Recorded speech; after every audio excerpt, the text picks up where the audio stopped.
Welcome to the bold analysis, ladies and gentlemen.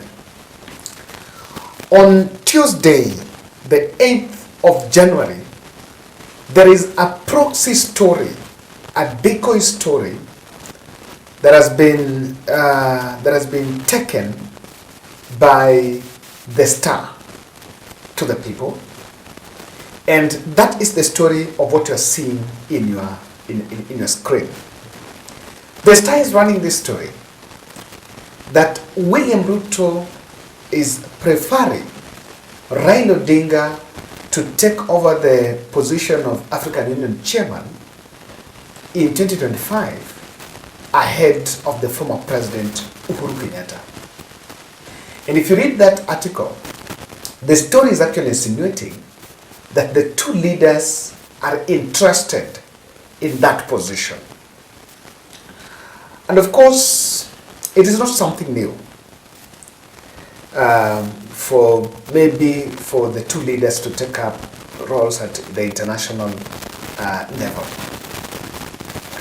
That story is a decoy in its nature.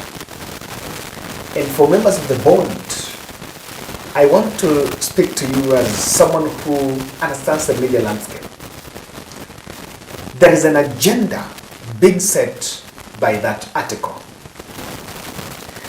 And the reason I'm telling you it's an agenda being set is because Musa Faki, the current chairperson of the African Union, his term is coming to an end in 2025. So we are in January.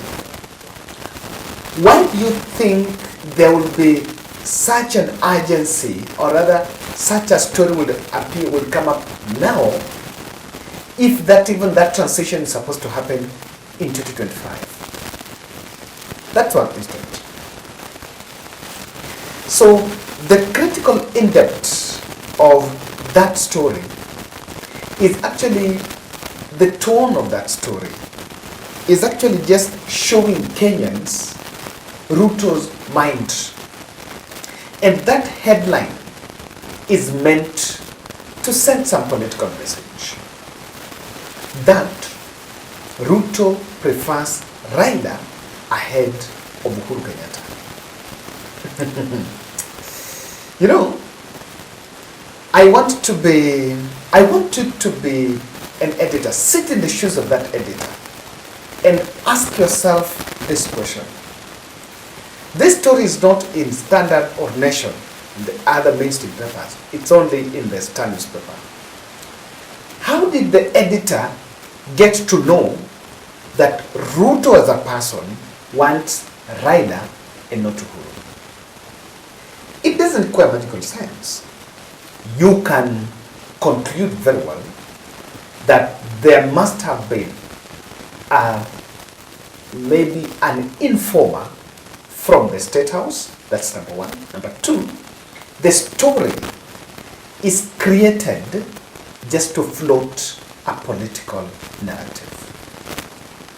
And in fact, for your information, the story, if you look at, I want you to study that headline,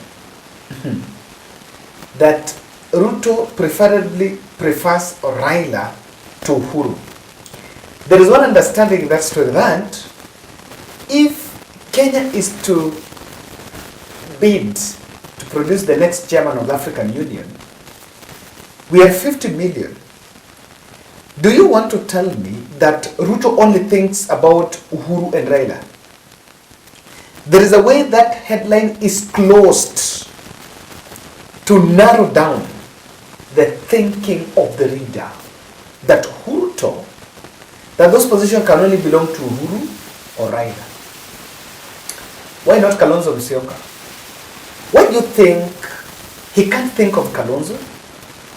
You know, why can't he think of Martha Karua? You know, we have Paul Mwite.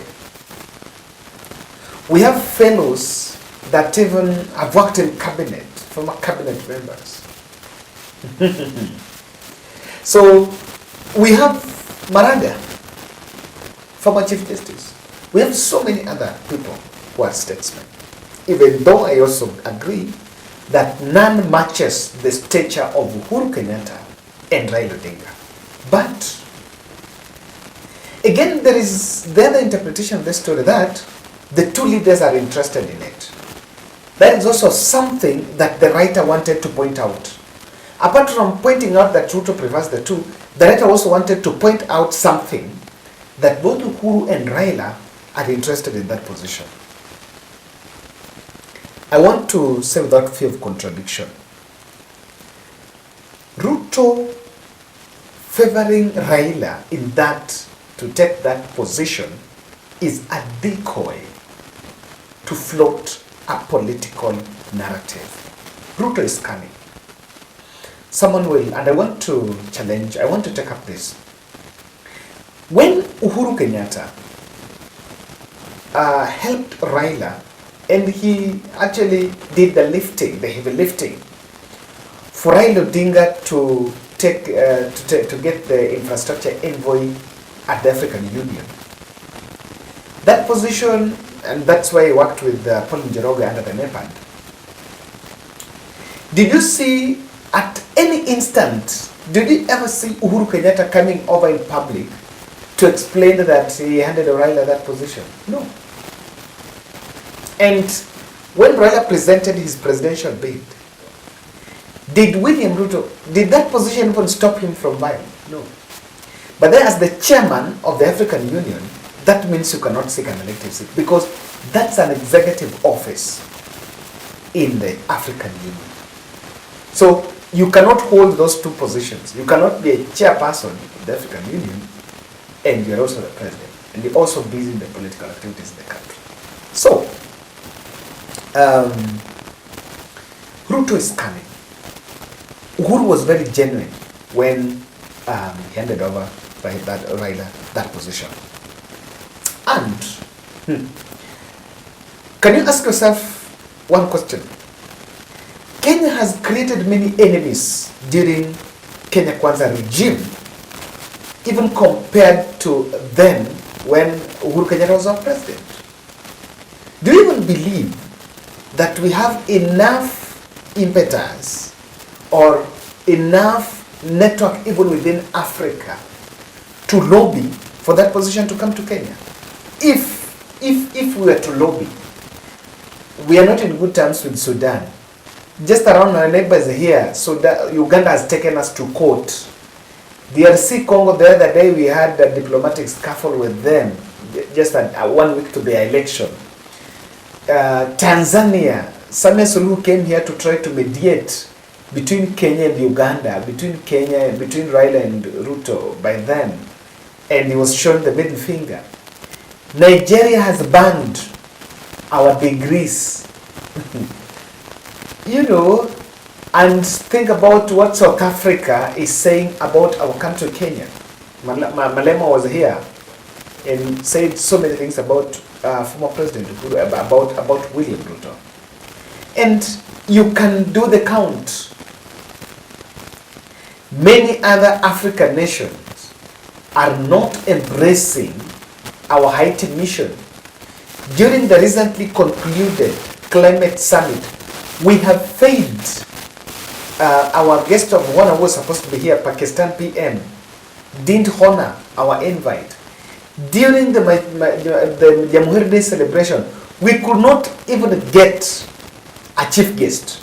For both two celebrations, Jamhuri Day and the other one that we did, the Mashujaa Day, the one that we held in Kericho Green Stadium, we could not. All our chief guests cancelled their trips. Here in the region, we invited these presidents and they sent their deputies. Then you want to tell me that there is a decoy story about how Raila, and you know, some gullible members of the public, and especially political patronage, you know, people that have deeper political patronage, would actually likely interpret that story that Ruto has the capacity to make Raila Uhuru be the chairman of the African Union. In fact, let me tell you, if anyone between Raila and Uhuru was to seek that position, The heavy lifting will then even be done by Uhuru Kenyatta. Uhuru Kenyatta has a better network in Africa than the sitting president. That's the truth. So that story, I'll tell you, is a decoy. And just to, let me pinpoint some two issues here. Why I believe that, why Ruto and Raila, Uhuru and Raila must reject that AU shenanigan. Uhuru Kenyatta was picked by the East African countries to be their peace facilitator in DR Congo. And do you know that in February 2022, he received frustration from the country, Kenya, from the Foreign Affairs Ministry here, when he was supposed to fly to Dubai with a delegation, just around the peace process. And by then, I remember the Minister of Foreign Affairs, Alfred Mutua, slashed downwards his security details and the escort team, allegedly implementing some austerity measures from the William Ruto, that William Ruto had instigated. You can look at that frustration. Now, secondly, our President Ruto, who is now masquerading as the messiah that wants to give Raila Odinga the chairmanship of the African Union, is the same person that in January 2022 influenced, during the Addis Ababa meeting, influenced the African Union to end Raila's tenure as the AU infrastructure envoy. It is him. He went, met the Mosafaki in Ethiopia, and I remember he was in Ethiopia like on a weekend. Then Monday the following week, Raila's tenure ended prematurely. So how fast could things have changed that now he's vouching for Raila Odinga? No. This is a decoy by all grounds, by all shape. And that is why Uhuru and Raila must actually drop it. And you remember, it's happening in the context. And I want to explain to you why Uhuru Raila must reject the AU shenanigan, because this story, from where I'm seated, is just to create an agenda. And if you want to know this is an agenda being created, wait. You will look at, just follow what Kenya Kwanza leaders will start saying as we speak now.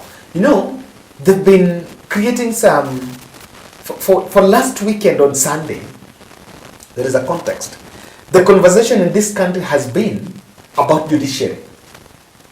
And I remember the last Sunday, Ruto was in Uasin Gishu, the president was in Uasin Gishu, his deputy was in Nandi, accompanied by leaders.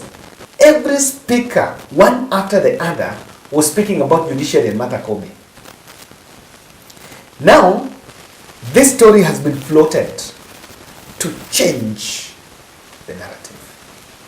Kindly subscribe to our channel, click the notification bell and like our videos.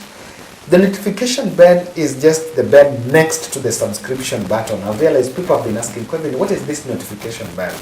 It is after you click the red button written subscribe, kuna kitu inakaa hapo kama bell. When you click it, it helps because when we publish videos, you will always get notification. Especially if you are a consistent viewer, you'll be getting notification. So you never miss any of our videos. That's the beauty of being in it. And of course, whenever you get to YouTube, even before you get to the board, our videos will be recommended to you. So you will still stand in a very prime position to make sure you don't miss our videos. I want to explain to you. Number one, this story is being floated to propel an agenda that Uhuru and Raila should retire from local politics. And that is why the editor was under strict instructions to make sure it's Uhuru, Raila. Yes. By the But the virtue of them preferring, or even him preferring between the two, he's driving an agenda. And you'll hear Kenya Council saying, Ruto is even willing for Raila Odinga to be the AU infrastructure envoy. He wants the discussion to be around the retirement. Because when the two gentlemen are enacting politics, things are turning to dust. Number two, that story has been floated to push a reconciliatory mood. A Ruto reconciliatory mood against Raila because of two things. Number one, we were asking on Sunday, Raila Odinga was celebrating his birthday, personal birthday, and people were tear gassed. And for the better part of Sunday, we asked the nation, the state, what exactly, at what point did the party goers break the law? And to some extent, it looked like more of a personal vendetta, personal hate against Raila Odinga. That's it. Number two, today, there was also the same shenanigan of Simbarati's. Simbarati was actually donating some bursary to somewhere in South Mugirango in Kisii. And Osoro went there, accompanied by his bodyguards, and a scuffle ensued. Then one of the bodyguards, I think, started now shooting recklessly. So there have been that one on so harsh against Raila Odinga. That is something. Number two, so he wanted to show that, you know what, don't think I have a problem with Raila. In fact, I want him to take the AU job. And it was to send a message to Uhuru that maybe I'm not comfortable with you around Raila. No. Because let's take it, if you've already said that, and he has realized probably that they're interested, there is no problem. They can't be interested, that's not a big deal. So try to float it, so that choose between these things. Number three, Ruto is sending a coded message to Raila of a NADCO report. Remember, as we speak, towards the end of last year, there was a big split in Azimio la Umoja as to whether Raila should reject in total the NADCO report or partially. And we are into January. The parliament was supposed to call a special sitting in December to discuss and pass some acts in the NADCO report, but that was not actualized. That sitting was not called. We are into January. You have not seen that special sitting. Probably it might be discussed when Parliament resumes comes from the recess. And Ruto is throwing, where I'm born, ukitaka kushika kuku unarusha mtama, then you set the trap. So Ruto is trying to tell Raila that accept NADCO report, in fact, come on my side, I am willing to work with you. The greatest fear of William Ruto, I can tell you, is not even Uhuru. He's not even Raila. He's actually Uhuru Kenyatta. And he's setting the tone. The last thing, this move is to push Azimio flag bearer contention narrowing on Kalonzo. If you're already saying I want Raila to be, that means I want Kalonzo to be the candidate. That it means I want Kalonzo. And not that he wants Kalonzo. Raila believes that, or rather William Ruto believes that if you neutralize Raila, you have managed the opposition and there is no contention. And that probably is the truth. However, I believe on this one. There's nothing like any job that Ruto can negotiate for Kenya. He doesn't have the numbers even in Africa. Yes, he doesn't have those numbers to lobby and to marshal. So he cannot, so long as he's in the picture, if Ruto or Raila wants it and has to Ruto to lobby, then forget about it. And so this story is just meant to divert the attention. And let's wait and see how the political are going to react to it. Thank you guys. Let's meet in the next. And a big congratulations to the boys and girls that passed the examinations. The KCSE results were released. I think overwhelming performance. For those who, I know most of us here are parents, congratulations to your son and daughter. Passed, you will feel whoever, whichever result. By then, let me tell you, I'm seeing high flying A's, B's, and people celebrating. Where everyone has passed, and the next step is about ability. It's not about A, B, C, or D. It's about ability. And with whichever course, you can do something. So never say, I have failed. Don't hit your, don't demean your son or your daughter or the results. Don't compare. People have different abilities. And I believe that God has a destiny for everyone. And if you're a member of this channel, we normally say humanity comes first. So that means don't talk ill, bad about that person has failed that. No. Humanity comes first. Everyone has a space.